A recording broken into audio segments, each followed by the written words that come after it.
ઉત્તર ભારતમાં શીતલહેરનો કહેર યથાવત. પહાડી અને મેદાની વિસ્તારોમાં ઠંડીનો પ્રકોપ. હિમાચલ અને ઉત્તરાખંડમાં છવાઈ બરફની ચાદર. ઉત્તરાખંડના ચમોલીમાં હિમસ્ખલનની ચેતવણી.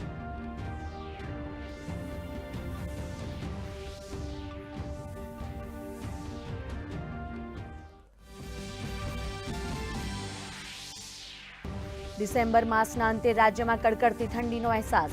અનેક જિલ્લાઓમાં ગગડ્યો તાપમાનનો પારો. સૌથી ઓછું નલિયામાં 6.5 ડિગ્રી તાપમાન, ડીસામાં 11.8, ભુજમાં 12 ડિગ્રી તાપમાન, તો અમદાવાદમાં 13.7 અને રાજકોટમાં 11 ડિગ્રી તાપમાન.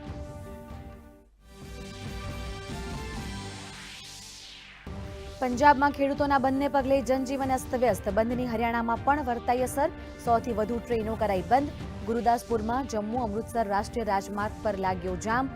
બસ રેલવે સેવા ઠપ થતા લોકો પરેશાન.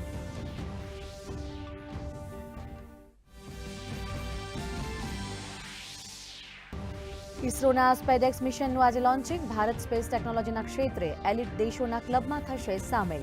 અંતરિક્ષમાં ડોકિંગ પરીક્ષણ કરનારો ચોથો દેશ બનશે ભારત.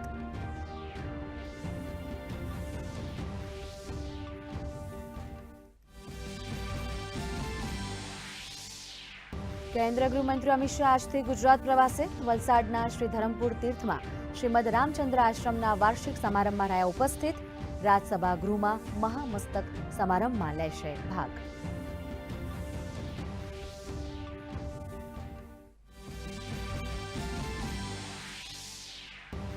નવા વર્ષથી સુરત ટ્રાફિક પોલીસ બનશે વધુ કડક. જાહેર રસ્તા પર થૂંકનાર વિરુદ્ધ કરાશે કડક કાર્યવાહી. સીસીટીવીના આધારે ફરિયાદ કરાશે દાખલ. હેલ્મેટના નિયમનું પણ કરાશે ચુસ્ત પાલન. ગૃહ રાજ્યમંત્રી હર્ષ સંઘવીની અધ્યક્ષતામાં યોજાયેલી બેઠકમાં લેવાયો નિર્ણય. મહાકુંભ મેળામાં જવા માટે ગુજરાતીઓ માટે શરૂ કરાઈ 6 સ્પેશિયલ ટ્રેન. પશ્ચિમ રેલવે દ્વારા 6 વન વે સ્પેશિયલ ટ્રેનો કરાઈ શરૂ. ઉધના, વલસાડ, ભાવનગર, સાબરમતી સ્ટેશનથી પ્રયાગરાજ માટે મુકાઈ સ્પેશિયલ ટ્રેનો.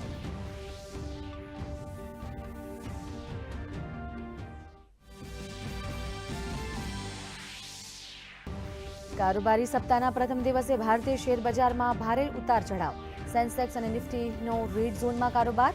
ઓટો સેક્ટરના શેર તૂટ્યા. બેન્કિંગ શેરમાં દેખાઈ તેજી. સોના ચાંદીમાં ફ્લેટ કારોબાર.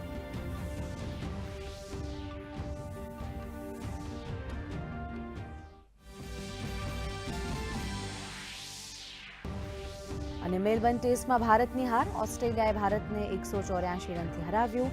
5 મેચોની સિરીઝમાં ઓસ્ટ્રેલિયા 2-1થી આગળ.